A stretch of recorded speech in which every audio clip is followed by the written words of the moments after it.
Inshuti bakunzi b'Iyukora TV ndetse inshuti z'ijambo ry'Imana kandi inshuti zanjye duhora tuganira ndetse tunaganira ijambo ry'Imana iminsi yose Imana yaduhaye ijambo kugira ngo turiganireho.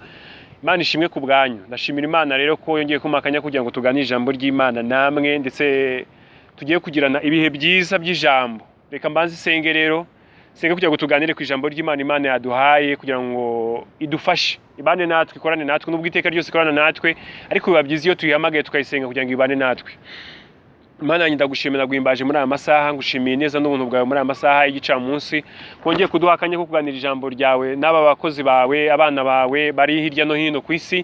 Mana nyiringa ndakwingiza ngo ubane nabo mu izina rya Kristo, ubane nanjye nabo ubane nabo, abarwayi bakize. Mana nyiringa abacitse intege bongeremo imbaraga, batentebutse ubuzuzemo imbaraga mu izina rya Yesu Kristo. Kandi data mwiza, igihe tugiye kumara tuganira ijambo ryawe bigiye cyiza cyane cyo kugira ngo duhugurane, umwuka wera akomeze kubana natwe. Byo bisabye Imana data mu izina ry'umwami wacu Yesu Kristo, amen. Tugiye kuganira ku ijambo riri muri Yohana. Yohana ni igice cya mbere ku murongo turahera ku murongo wa 12. Haravuga ngo icyakora abamwemeye bose bakizera izina rye yabaye ubushobozi bwo kwitwa abana b'Imana. Abo ntibabyawe n'amaraso cyangwa n'ubushake bw'umubiri cyangwa n'ubushake bw'umugabo, ahubwo babyawe n'Imana. Haleluya. Ngabo ntago babyawe n'ubushake bw'amaraso cyangwa ubushake bw'umubiri, abo babyawe n'ubushake bw'iki? Bw'Imana. Tugiye kuganira neza kuri iri jambo ry'Imana, ubushake bw'Imana bundi bwatubyaye gute, ni gute Imana yadushakaga iki. Somera ijambo nayishuriwe cyane sanga ubushake bw'Imana bwaratubayeho kera cyane tutaravuka. Ubushake bw'Imana bwaratubayeho kera cyane basogokuru bataravuka.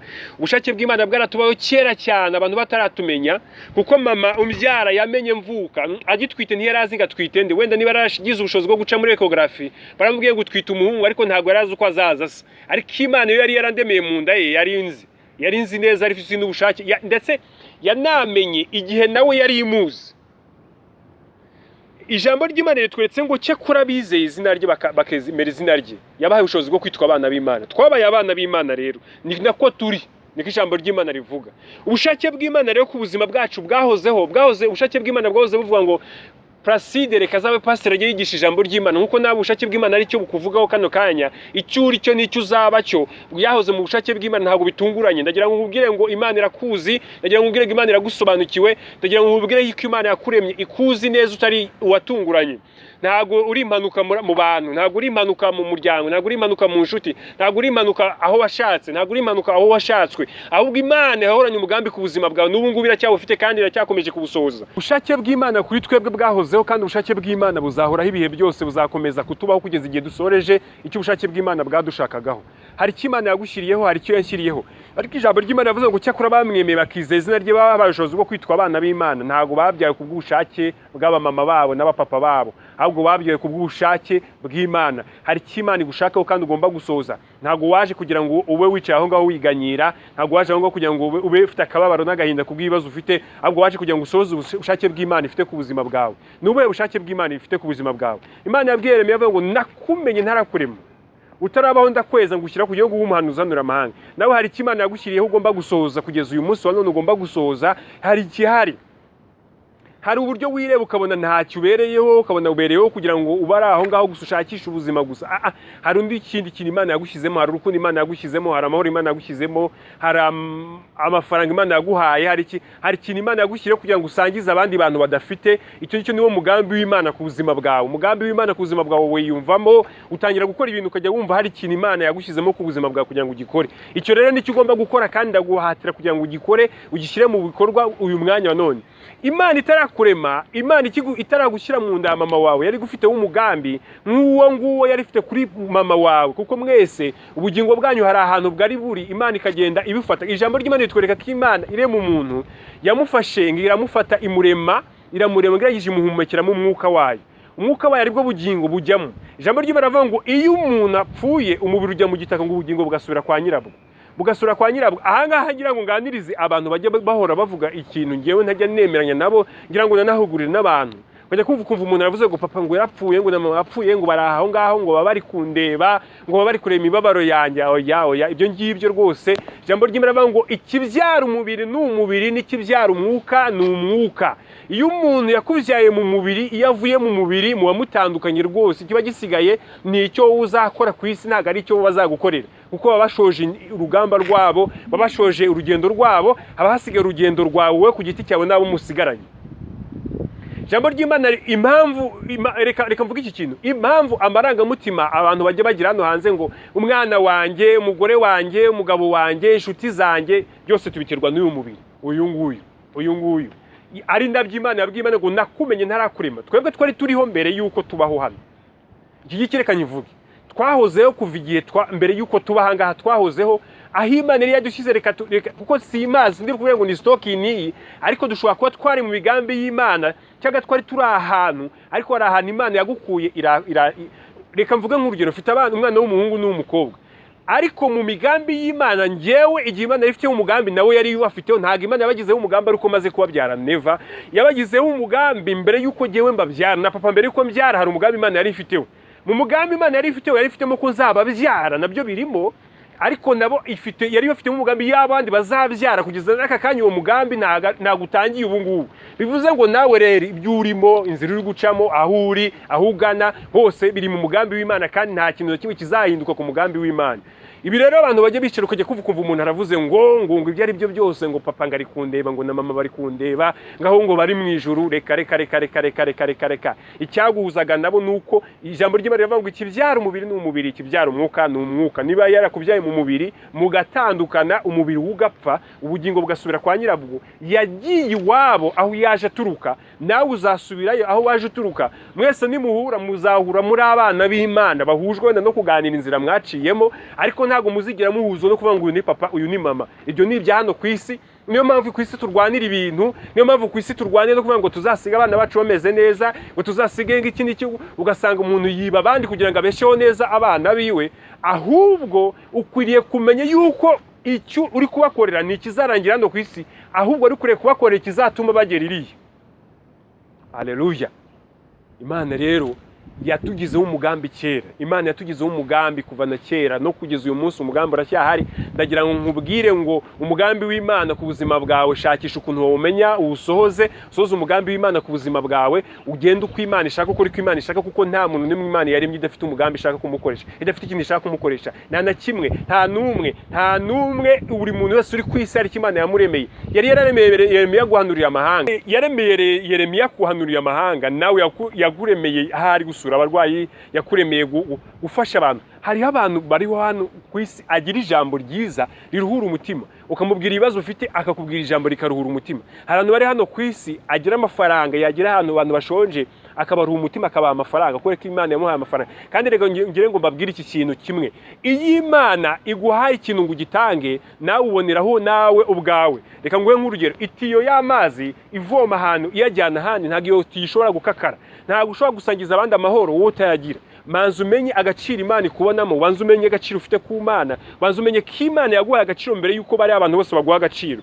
Ni Imana yarakuremeye kuba umuhanuzi uzanura amahanga, Imana yarakuremeye kugira ngo ube umuntu usura abarwayi, Imana yarakuremeye kugira ngo ube umuntu usubizamo abantu ibyiringiro bananiwe, Imana yarakuremeye kugira ngo ube umuntu ubwira abantu ijambo ryiza, Imana yarakuremeye kugira ngo wigishe ijambo ry'Imana, Imana yarakuremeye kugira ngo ugende abantu basura, wambike abantu ibiganza ku barwayi bakire. Icyo ni ikintu cy'agaciro gakomeye Imana yaguhaye, kandi ugomba gusohoza uko byagenda kose, ugomba kugisohoza.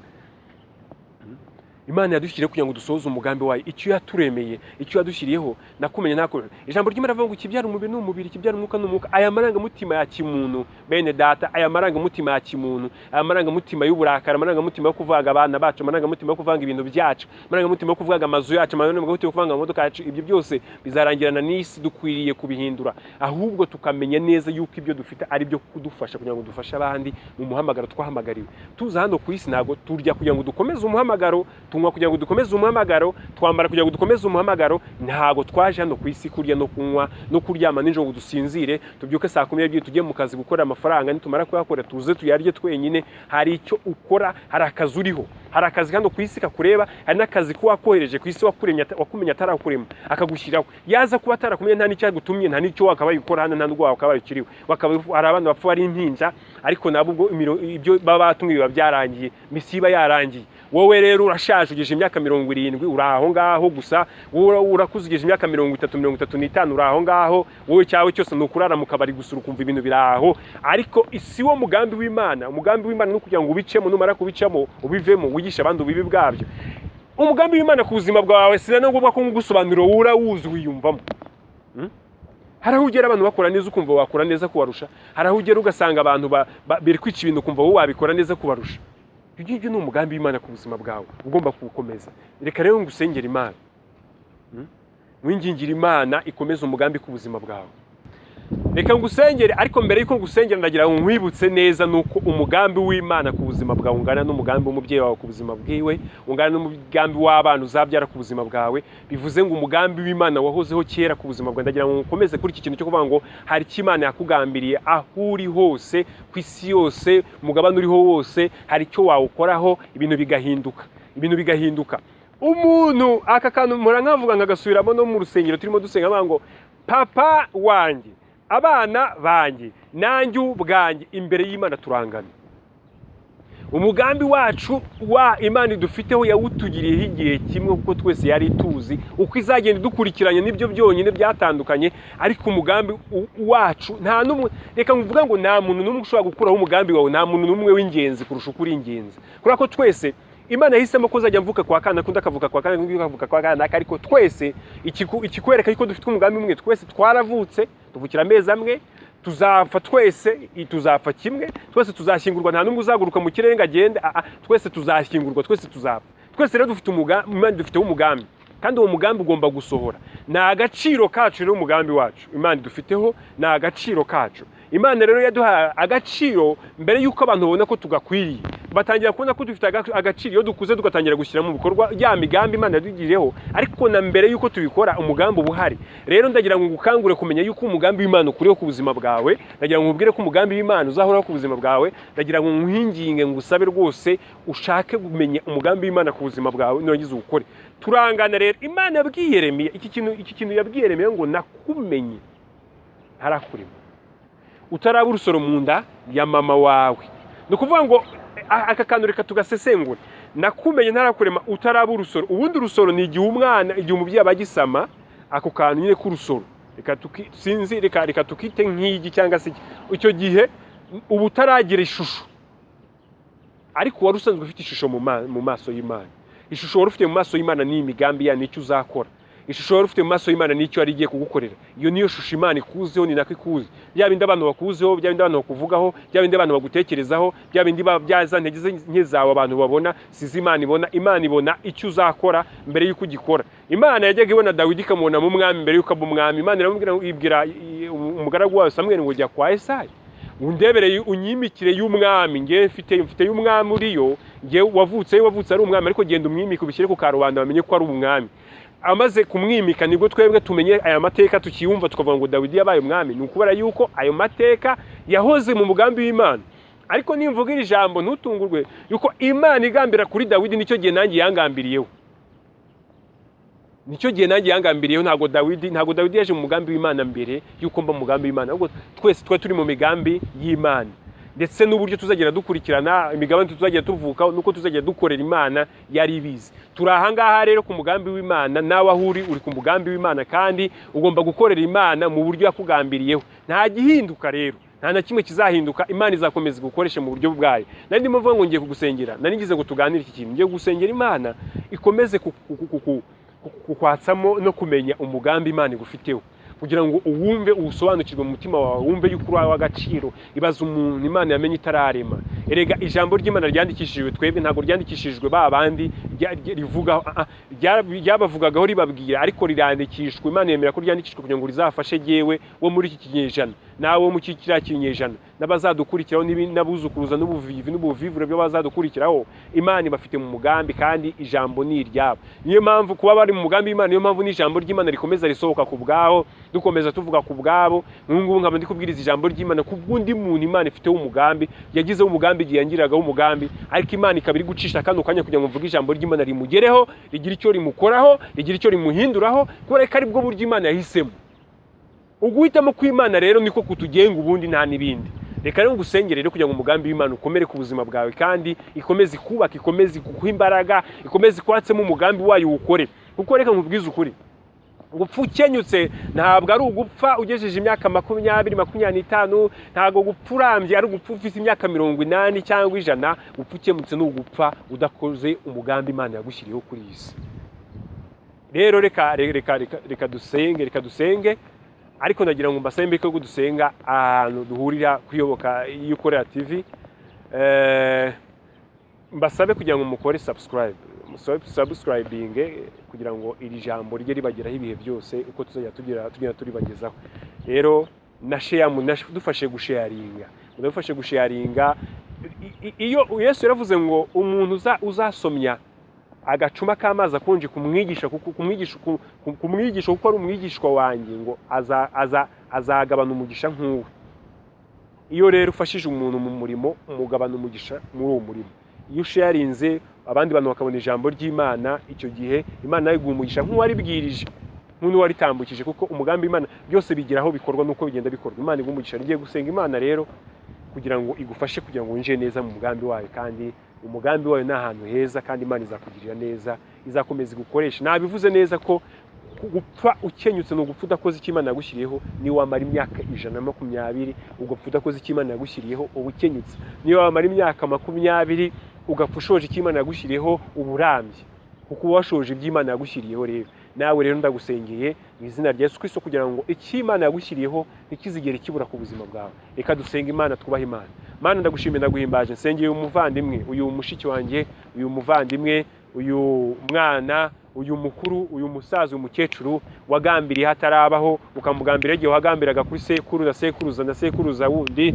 Mana nyiringabo, ukamugambira igihe wagambiraga ku basekuruza ba Dawidi na Aburahamu, bose ukabagiraho umugambi rimwe. Ndamusengeye kugira ngo umugambi we Satani ntawuriganye, ntamusenye mu izina rya Yesu Kristo. Ahubwo Mana nyiringabo, usore muri iki gihe nk'iki ngiki, muri uyu mwaka wa 2020. Mana nyiringabo, ndakwinginze kugira ngo abantu bawe Mana umugambi wawe usore ku buzima bwabo, batangire bahaguruke bagukorere, bakorana imbaraga, bakorana ubushake, bakorana umunezero n'ibyishimo, ukuri Imana nziza kandi ko bigambira ku migambi myiza kuri bo. Reka mbasengere mu izina rya Yesu Kristo ngo bahagurutse mu buryo budasanzwe.